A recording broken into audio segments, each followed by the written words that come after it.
Now, 2021 is the 150th anniversary of the Paris Commune, which lasted from the 18th of March to 28th of May, about 10 weeks.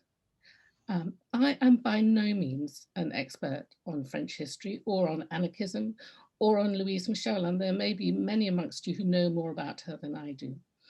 But I wanted to do this talk to make her name better known in this country.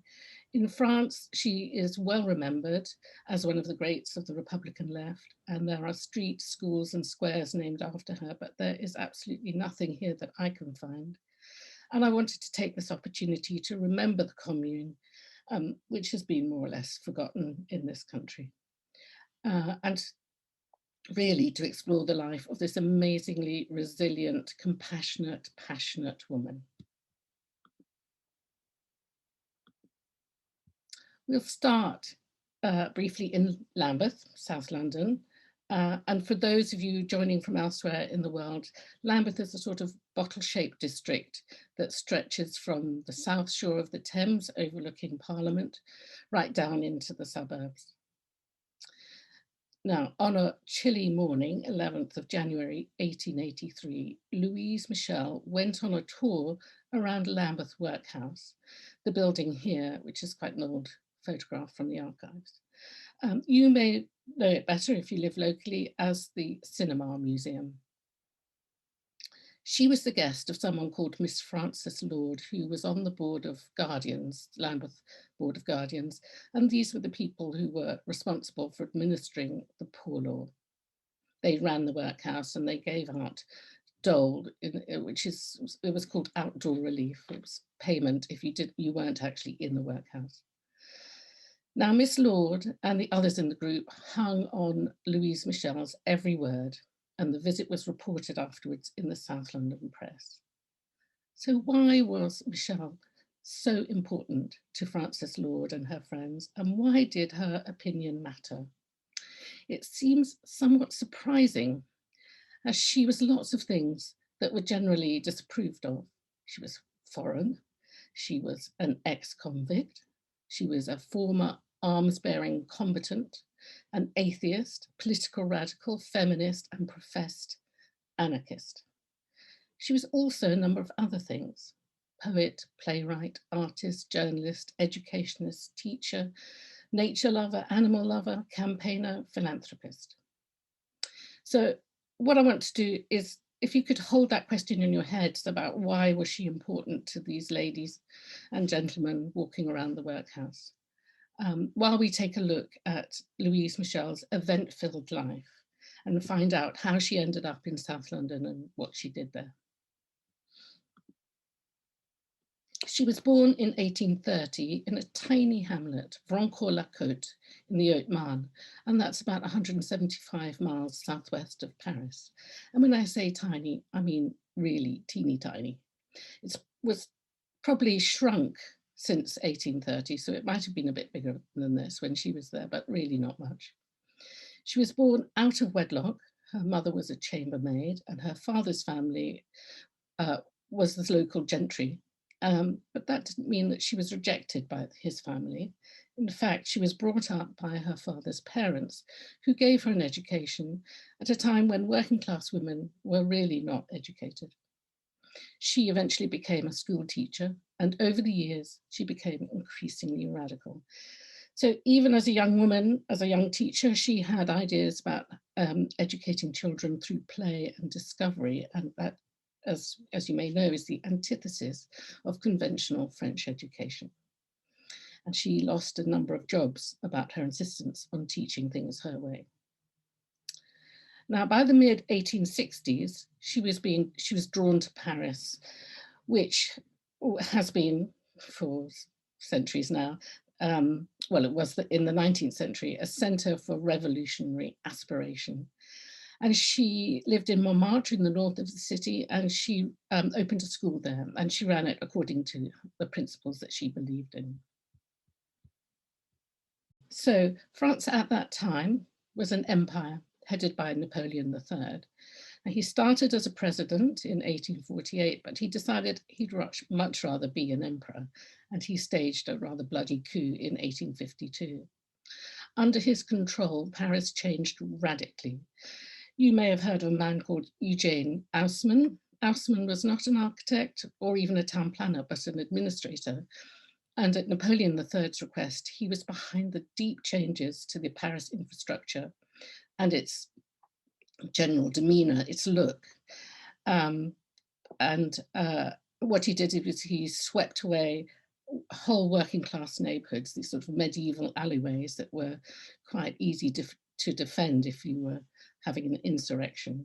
And these were the places that the working class lived. He demolished them, and he replaced them with the wide boulevards and fine structures and the new apartment blocks, more or less the Paris that we have today. And these new boulevards were deemed to be indefensible by revolutionaries. There were only a few working class strongholds remaining, places like Belleville, Villette, and Montmartre, where Louise Michel was living. Now, Napoleon III was a bit of a Trumpian figure. Here he is in his splendid kinky boots. Now, he wanted to be a dictator. I mean, he was emperor, but he wanted to take it that stage further. And he also had inflated ideas of his abilities. And this is not the place to go into it, but basically in 1870, he was manipulated by Otto von Bismarck, the Chancellor of Prussia, into starting a war, the Franco-Prussian War. It was a disaster for France. France lost within weeks. Napoleon fled, the empire collapsed, and a new republic was formed on the 4th of September 1817. That's the Third Republic. The war was ongoing despite all of this. The Prussian troops marched on Paris, and by the 19th of September, Paris was surrounded by 300,000 Prussian troops camped outside the city walls. And Paris at that time had good fortifications. It had 10-meter city walls, as well as moats and heavy artillery. So this was the Paris siege. It cut Paris off from the outside world. And within weeks, the poor people began to starve. But the city didn't give in. They brought in rationing, they got organized. Now, if you had money, you could eat horses, cats, dogs, and rats. The very rich, although most of those fled as soon as they could at the beginning, they could eat animals from the zoo who were slaughtered and served up in restaurants. During this time, Louise Michel was working on what was called a vigilance committee in Montmartre. Now, these were sort of defense organizations who really, they were street level, grassroots organizations who got stuff done. And one of her jobs was to requisition food and give it to those in need. Now, the Prussians had expected Paris to fold at the beginning, and they got a little bored with just encircling the city, and eventually they began to shell it. There were 24 continuous days of bombardment. Finally, Paris could take no more. Too many people were starving, and they gave in. Bismarck declared German unification, which had been his aim all along, from the Palace of Versailles. And of course, that's very symbolic for what came later in the 20th century. As part of the peace settlement, the Prussians were allowed to parade down the Champs-Élysées, and the French state agreed to pay them 5 million francs in compensation, paid to Prussia. What peace brought was the election of a very right-wing Republican government, largely because of the conservative rural vote. It was different in Paris, though, which had always been a hotbed of revolution, if you like. During the siege, working class people had become increasingly radicalized. Lots of ideas of socialism, communism, anarchism, all these ideas floating around. And there was, as we've seen, a quite sophisticated local administration in the arrondissements. And what the Prussian shelling had done was actually bring people together to help each other. And the working class thought, really, the capitulation, they saw that as a betrayal of everything they had fought for and gone through. And they also feared that this right-wing government would use force to repress them. During the siege, communities had subscribed for arms to be made, and these arms were still in the city. And the people of Montmartre and other areas wanted to take possession of these cannon to places of safekeeping, keep them out of the government's hands, essentially. Now, 250 cannon were moved to the hill at Montmartre and kept in a square at the very top. And this is the hill at Montmartre is, of course, where Sacré-Cœur now stands. On the 18th of March, 1871, the general in charge of Paris mobilized 30,000 troops to surround the working class and revolutionary strongholds and seize the cannons back. So the government was coming for the guns. And the people of Montmartre knew about this attempt to seize their cannon, was when the women woke up in the early hours and left their houses to fetch the bread. And they saw the soldiers trying to remove the cannon from the hill where they were kept. Now, when the alarm was raised, Louise Michel came running up the hill in the uniform of the National Guard. Here she is. She, as I said, she was a member of the Vigilance Committee for Montmartre, and one of their jobs was to look after the guns. And she had a message for the man who was guarding the guns. I think there were only 2 guards for these, a large number of cannon.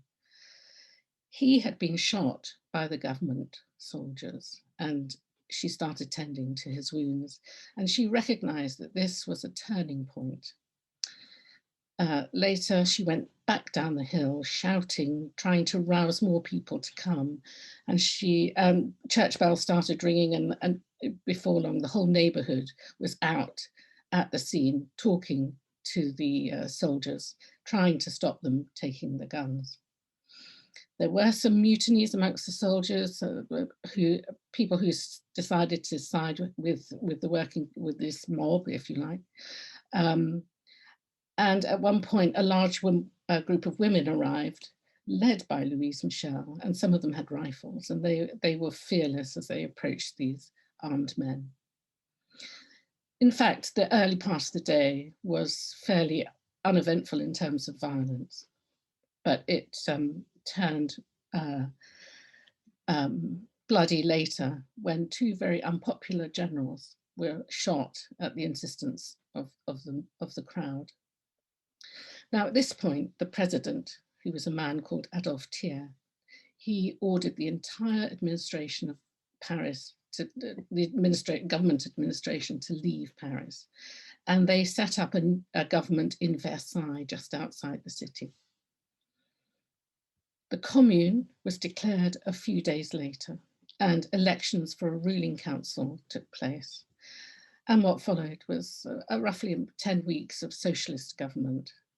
Marx praised it as the first proletarian revolution and a sign of what might be to come. But it wasn't a communist revolution, and it had quite a lot of people from all different strands of left thinking. There were anarchists, followers of Proudhon, who supported cooperatives and wanted to abolish the state. There were Marxists who wanted the dictatorship of the proletariat. And there were followers of Auguste Blanqui, the authoritarian anarchist. I'm certainly not an expert on this aspect of things, but that gives you a rough idea of this sort of variety of people in the government.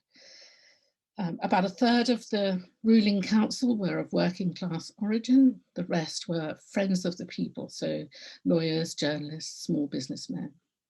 No women, of course, because women did not have the vote and they could not be elected. They did quite a number of things in this short time in terms of changing things around. The Roman Catholic Church was disestablished.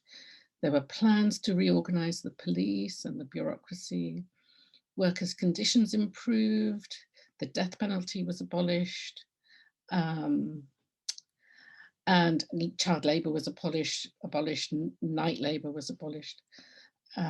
Women, as I said, were not given the vote, but they did take a prominent role in speaking, organising political clubs for women, in running what were the ambulances, which first aid services, and supply of food to the defences.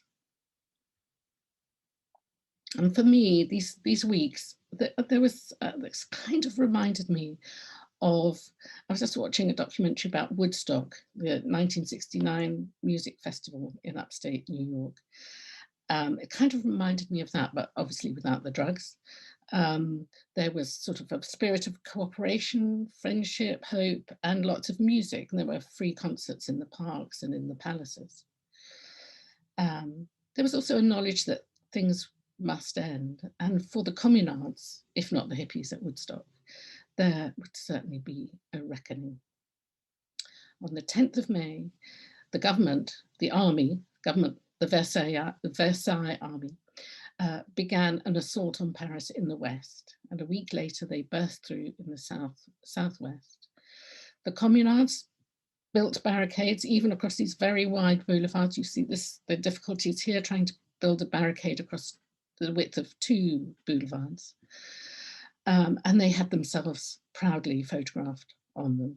These are all members of the National Guard, which is a sort of civic defence.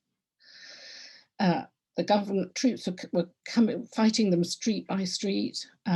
It was an appalling bloodbath. It was the most deadly and destructive few days in the history of Paris, and it's sometimes called La Semaine Sanglante, the Bloody Week. There certainly were atrocities on both sides. The communards executed hostages, including the Archbishop of Paris, but far, far more were killed by the government troops. In the whole of the war, about 900 Versailles men were killed, but in the 10 days after the 25th of May, when the Versailles army had control of Paris, thousands were killed. I mean, estimates of total killed by the Versailles troops, so they vary between 8,000 and 30,000. The bodies were piled up in the streets and left there to rot in some cases. Men, women, children. They were rounded up and just shot summarily. Sometimes a group of them were shot in the Père Lachaise cemetery, and there's a wall there to commemorate them. Now, in this battle, Louise Michel was serving in a battalion of about 30 women in Montmartre, and armed with a rifle, she helped defend a barricade at Clignancourt, and she led a group of 50 men there. And that is a sort of testament to her leadership, that it was recognised. But they fought, and they were down to just her and 2 men. The government troops left her for dead in a trench, but she managed to crawl away, and she went to her school to check on the welfare of her dog and cat. The government, she found out, had taken her beloved mother in as a hostage, so she gave herself up to the authorities. Now, at the end of the Commune, Paris went up in flames, either from fires set by the communards for strategic reasons or as sort of symbolic retaliation. But certainly some fires were the result of shelling by the government troops. But who got the blame for burning Paris? Well, of course, the communards, and specifically the women.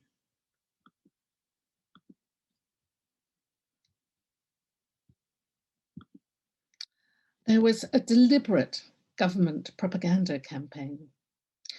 The government created a character called La Pétroleuse, or the female incendiary, and this was an extremely successful campaign. It alleged that the pétroleuse, who was generally an ugly old revolutionary crone, was secretly and sneakily going around Paris carrying an innocent-looking milk jug, which was actually full of petrol, and she was setting fire to buildings out of malice and revenge.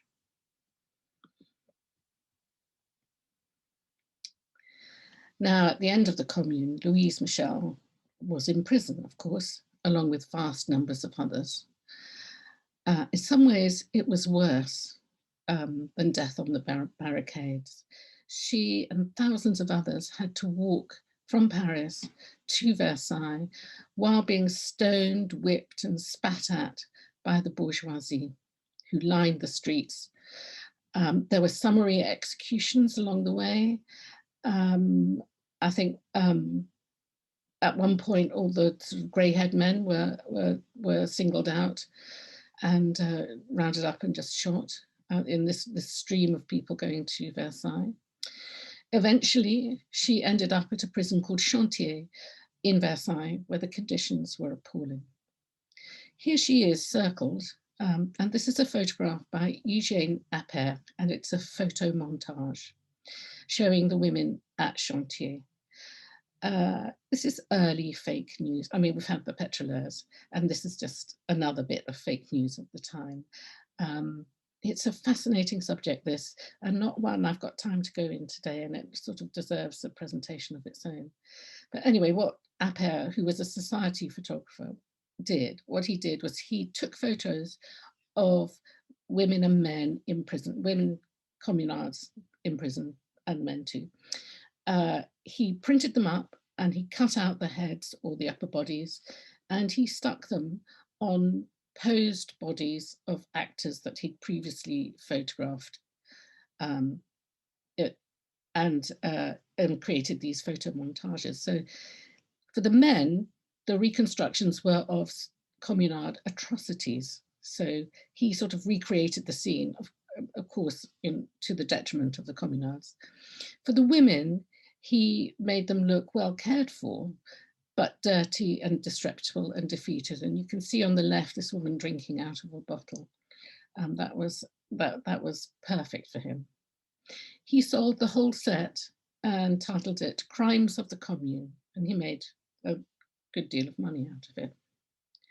I think it's fair to say that Louise Michel looks pretty browned off when she was having her photograph taken. That is actually, I mean, I don't know about the bottom. I think the bottom bit is somebody else's, but the top bit is definitely all her. In December 1871, she was tried at a court-martial in Versailles, charged with trying to overthrow the government, encouraging citizens to arm themselves, using weapons and wearing a military uniform. It would have been a scene a bit like this. This is another Appert photo montage, so we'll have to take it with a pinch of salt. She dressed in her favourite colour, black, and she would have been sitting, if you look at the picture of Christ on the cross and then straight down at the guy on the chair, she would have been sitting there facing her judges looking at Christ on the cross. So she's there, she's dressed in black, and she announces, I am guilty of everything. She refused to defend herself. She said she was proud to support and defend the Commune. She even admitted to setting fires as an act of defense in wartime. She was utterly defiant. She didn't ask for leniency. In fact, she asked the court to sentence her to death, but they were unwilling to do that, and they didn't want to create a martyr. So instead, she was sentenced to hard labour and transportation to one of France's penal colonies in Polynesia. She was in 1873, so she had to wait a while, but she was eventually put on board a convict ship to make the 4-month journey to New Caledonia, and that's shown on the red marker. She claimed that it was during this voyage that she became an anarchist. And by this, I think she meant that she supported the destruction of existing power structures, which would be replaced with a mutual system that was fair and just. And she believed that there was basic good in people, and she believed in the importance of the individual. She wanted a social revolution, which she saw as a spontaneous uprising of the people against injustice and exploitation. She was in New Caledonia for 6 or 7 years, and she took a great interest in the local Kanak culture. She was probably involved in an uprising of the Kanaka, the original inhabitants of the island. So it was clear she didn't stop her revolutionary activities. Now, in 1880, a new and more liberal French government granted an amnesty to communards. Many of those who'd fled abroad, and there were about 500 in London, mostly in Fitzrovia and Soho. Many of them went home. And the convicts also returned from exile, including Louise Michel. She went first to Australia, and then she was on a mail ship to London. She only stayed a couple of days in London before returning to France. But she had smuggled 5 cats aboard, and she left them with her communard friends in London. And that's just an example of her love for animals. Then she went on to Paris, where she was greeted by huge crowds at the station. And I think that would probably have been at Gare du Nord.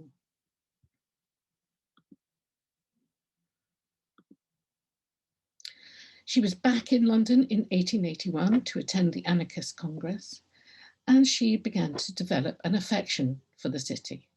She said, "London, I love London, where my exiled friends have always been welcome. London, where old England, standing in the shadow of the gallows, is still more liberal than the French bourgeois republicans are." So although Britain was a monarchy and an empire, which she was totally opposed to, she was impressed by some things. There was a strong tradition of asylum. Extradition was forbidden if the crime was deemed to be political.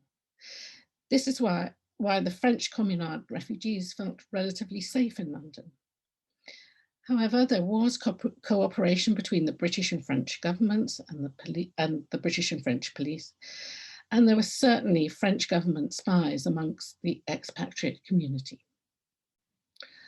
Now, in January 1883, so about 2 years on, Louise returned to London to give a speaking tour.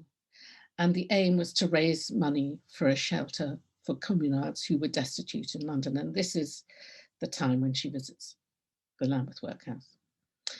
The London establishment was quite interested in her, and they expected her to be sort of rough and unmannered and sort of the embodiment of the petroleurs. Instead, they got an intelligent, well-informed, kind person who wanted the best for people. The St. James Gazette, which was about as establishment as you could get, was impressed by her. They thought she was quiet, unpretentious, and that she spoke well and eloquently. And now you could argue that they were approving of traditional feminine qualities. She probably didn't care too much about this because she was happy with anything that made her acceptable to people who might be useful to her and her cause. Throughout her life, Louise Michel was a networker. She was happy to talk and liaise with people who held completely different political views or were from different classes. She didn't care about that. She was intensely sociable, and she used her ability to network and to cross those lines.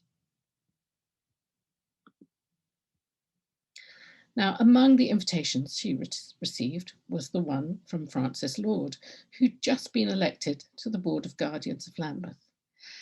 And she asked her to come down to Lambeth to look at their work.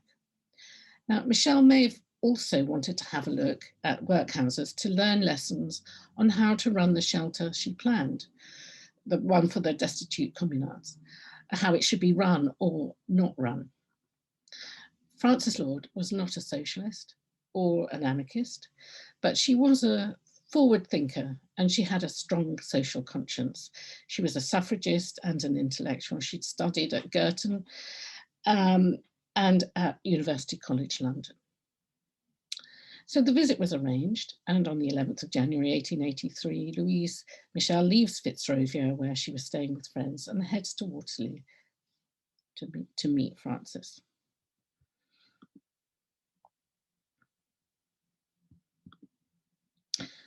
Now, the first thing she and Miss Lorde do is visit the Old Vic in Waterloo, once called the Royal Coburg. You can see it here.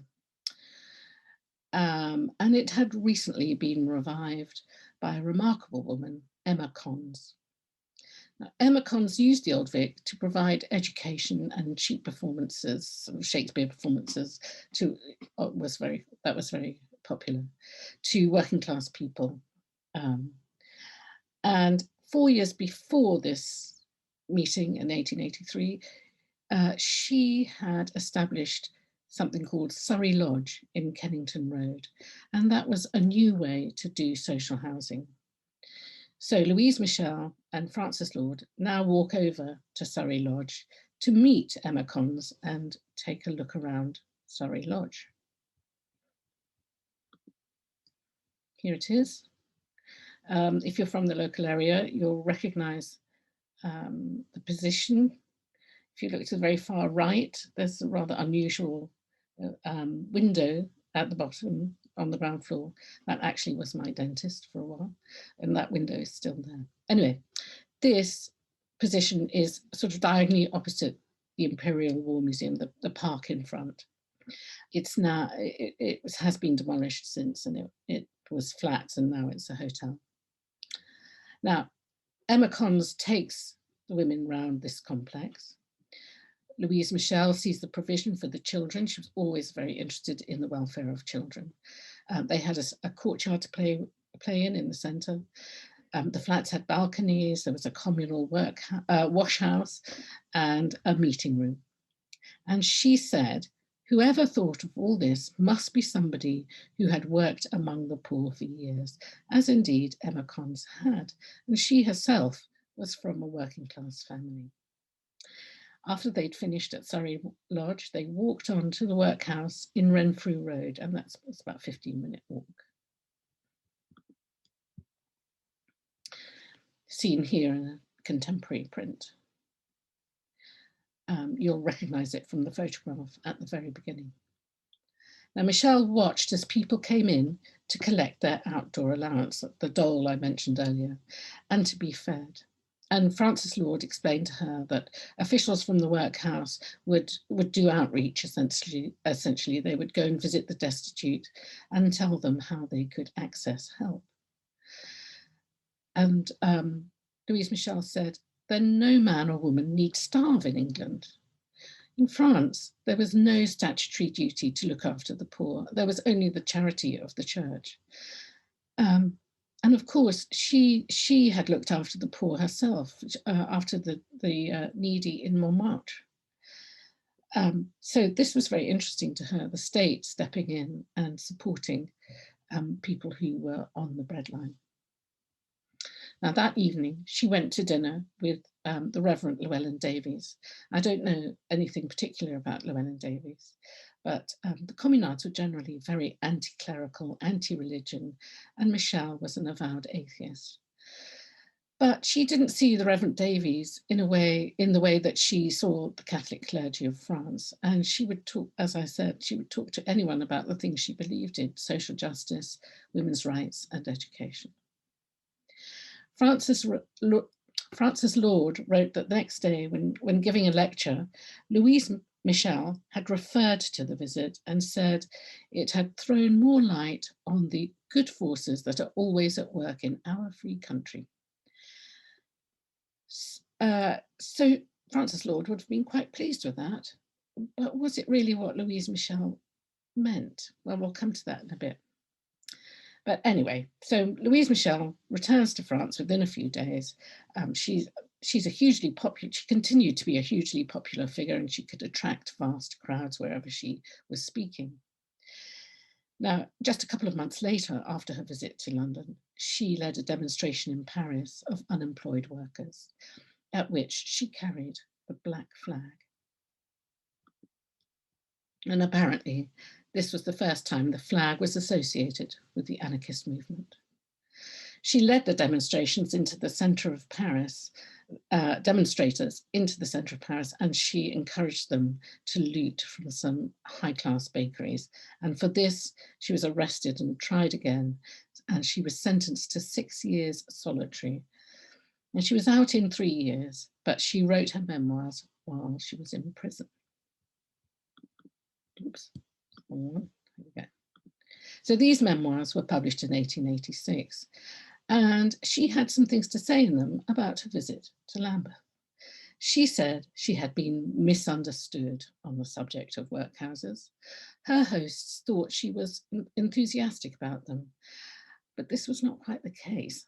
She said, "I only stated the pleasure I felt over England's considering it a duty to be concerned about people who have neither food nor shelter. The thing that struck me, and I immediately said so, was the care with which in some workhouses, Lambeth for example, they soften the refuge where old Albion piles its poverty." So she felt the Lambeth Board of Guardians were certainly on the right track in terms of kindness and humanity. But for Michel, quote, "the green branches on the old tree cannot rejuvenate the rotten trunk." She was still expecting a social revolution to take place in Britain, but she just thought that because of things like the workhouse, it might take a little longer than elsewhere. Now, you're thinking about her political philosophy.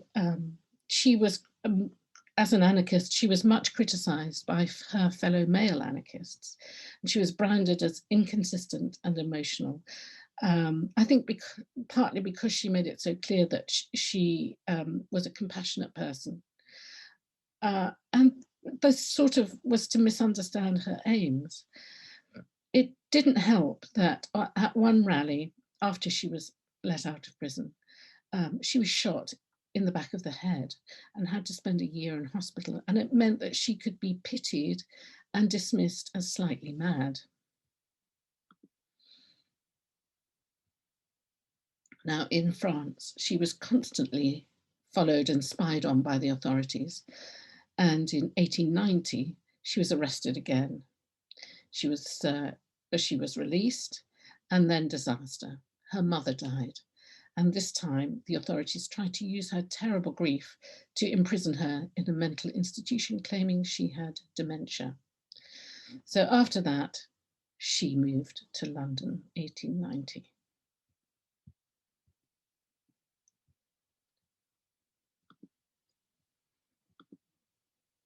And so began Louise's second exile. During the last 15 years of her life, she went back and forth from London to France, but was more or less, she was based in London. What did she do in London? Well, she wrote many articles for journals and newspapers in both French and English, and she spoke at numerous meetings. Here she is in 1896, speaking in Holborn. She's on the same line as Keir Hardie, which is about sort of a fifth of the way up from the bottom. Now, a little diversion here. If you look under Keir Hardie's name, you see Frank Kitts. He was another South London revolutionary, a British one. And this poster was brought to my attention by Jeff Simmons of Somerstown 182 and by Kitts's great-great-granddaughter, Linda. So I think that's a great example of local history networks really working. Thank you to both for that. Now, towards the end of her life, of course, Louise Michel was really the grande dame of the Commune. Despite those criticisms from her fellow anarchists, she was somebody who really got things done, and she was respected for it. She had credibility. London, as I said, was a haven, and anarchists, French, Spanish, Italian, Eastern European, they all came to London, thanks to the asylum laws I mentioned. She networked with them all, and across the political spectrum. And for instance, she had Fabian socialists working on her school project. That project was to build a school for the children of exiled anarchists, and it was established in Windmill Street, and it later moved to Fitzroy Street, and this is all in the West End. It was supported by William Morris, and Frank Kitts, who I just mentioned, worked for William Morris. So again, sort of these circles were very close, even though they may have differed in their political philosophy, they were all helping each other. The school was closed after only 2 years because bombs were found in the basement, and it was suspected that these were planted by the school's assistant, who was later unmasked as a police spy.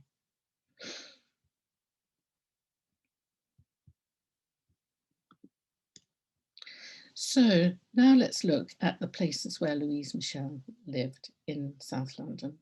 She left Fitzrovia and moved first to East Dulwich, then to Sydenham, and then to Streatham. And I personally think that when you start living in the suburbs, I read this point that somebody else had made, actually, and I totally agree. So when you start living in the suburbs, that you can really be regarded as a Londoner, and in this case, a South Londoner.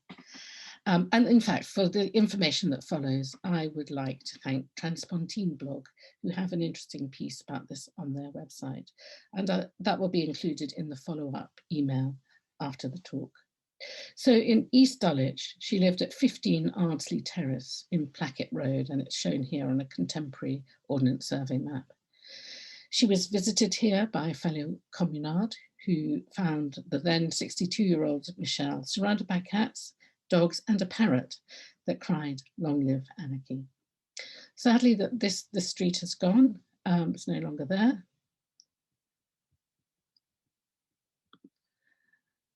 But this one, 25 Chesterfield Grove in East Dulwich, that's still existing. She was at that house, the White House there.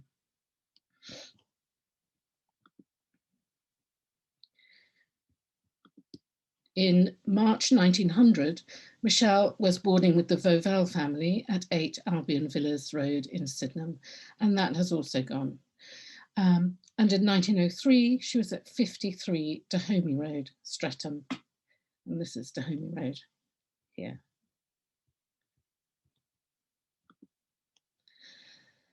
Now, during this time, she was still going back and forth to France to give lectures. And it was on one of these speaking tours that her health began to fade. There is a lovely story about her being informed that there had been a revolutionary insurrection in Russia. This was in 1905. And a witness said that she got out of her bed and danced around the room and said she could die happy now. And she did die. She died of pneumonia while she was in Marseille in 1905, and she was aged 75. Her funeral in Paris was attended by more than 100,000 people. She's buried in the Levallois-Perret cemetery there. During much of her life in France, Michel was harassed by the authorities, slandered by her enemies, dismissed by her male colleagues. Her politics were criticised as inconsistent and emotional, just as you might expect from a woman. And one of them said, one of her fellow communards said, "She is dead, and nothing remains of her philosophy, just like nothing will remain of the apostles of sheer goodness, mere sentimentalism. At the historical moment, their influence counts as a spurt of sympathies." So, and even her sort of personal generosity was criticised.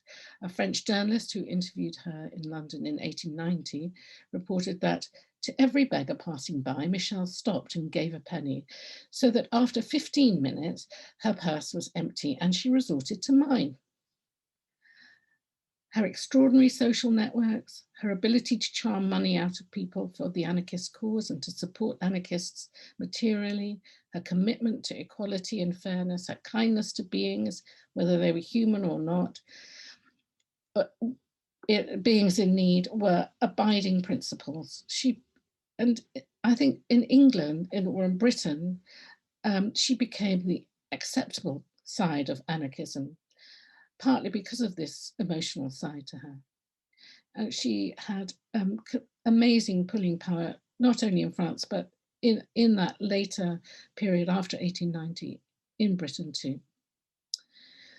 Why did what she thought matter to Francis Lorde and the others? And I think she embodied the Commune in some ways, which after its terrible bloody fall became what one historian called an epic of popular heroism and sacrifice. and the communards were admired for their principles and their bravery. I think she was seen as a sort of latter-day Jeanne d'Arc, a person who could not be untrue to herself. She'd seen a lot of life, and she had a way of being able to tell people the truth without insulting them. She was, as I've said, she was compassionate and kind. And for the Lambeth Board of Guardians, who wanted to promote a more humanitarian way to treat the poor, which Emma Cons had shown was paying dividends, her approval, however much it was misunderstood, was invaluable. I said at the beginning that France had streets, squares and schools named after Louise Michel. I, for one, really regret that we have nowhere in London to remember her by.